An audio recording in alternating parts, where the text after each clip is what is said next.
The U.S. State Department has informed the U.S. Senate to provide $30 million in foreign military financing to support the department's new security cooperation program in South Asia, the Bay of Bengal initiative, that will build maritime and border security capacity for Sri Lanka, Bangladesh and the Maldives. The State Department further requests $64 million for regional activities to support raising infrastructure standards, supporting regional energy and digital connectivity, and bolstering cybersecurity in the South Asian region. Alice G. Wells, Senior Bureau Official for South and Central Asian Affairs, is currently testifying before the subcommittees on the fiscal year 2020 budget request for Afghanistan, Pakistan and South Asia. Her statement has already been submitted to the US Senate. The testimony lays out the goals of South Asia and Indo-Pacific strategies. As per the statement, the Indo-Pacific strategy is committed to ensuring a rules-based order with free and open commerce, freedom of navigation, democracy and the peaceful resolution of disputes. Quoting the document, these principles have helped to improve living standards for half of the world's population in the Indo-Pacific region, and they remain critical for the region's long-term future. 70% of global commerce passes through the oceans of the Indo-Pacific, and the United States will protect the seas and the skies through our diplomatic engagement, development efforts, and security cooperation. At the same time, the United States, alongside India, Japan, Australia, and other trusted allies and partners, will support the political autonomy of Indo-Pacific countries to ensure they can chart their own path to freedom and prosperity as satellites to none. We cannot allow China or any other country to subvert our partners through unsustainable infrastructure that pushes economies into unsustainable debt or by contributing to an erosion of transparency and democratic norms. Her statement further reads, though we have seen progress in implementing this vision for the region, political and economic freedom are not the only concerns for South Asia. On Easter Sunday, ISIS-inspired terrorists targeted churches and hotels throughout Sri Lanka with a series of coordinated suicide attacks. The Federal Bureau of Investigation quickly deployed at the request of the Sri Lankan government and helped dismantle the local terrorist organizations that carried out these attacks. Now, the news item you just witnessed confirms the U.S. interests in the South Asian region. The agreements reached and the ones that are to be reached between Sri Lanka and the United States on security are being discussed heavily. The views expressed by religious leaders regarding this particular subject brings out a strong message.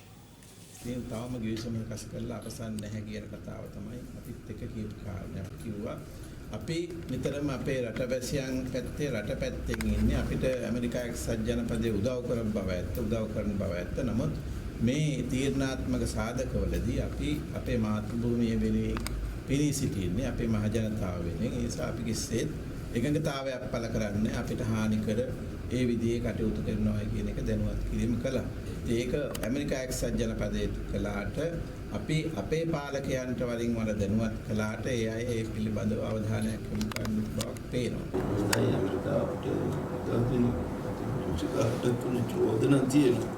අපිට මේ වගේ සිද්ධි මේ ගොඩක් දෙනෙක්ගේ භයානකම ඇති බවනේ අපටත් කියන්නේ රටටත් කියන්නේ.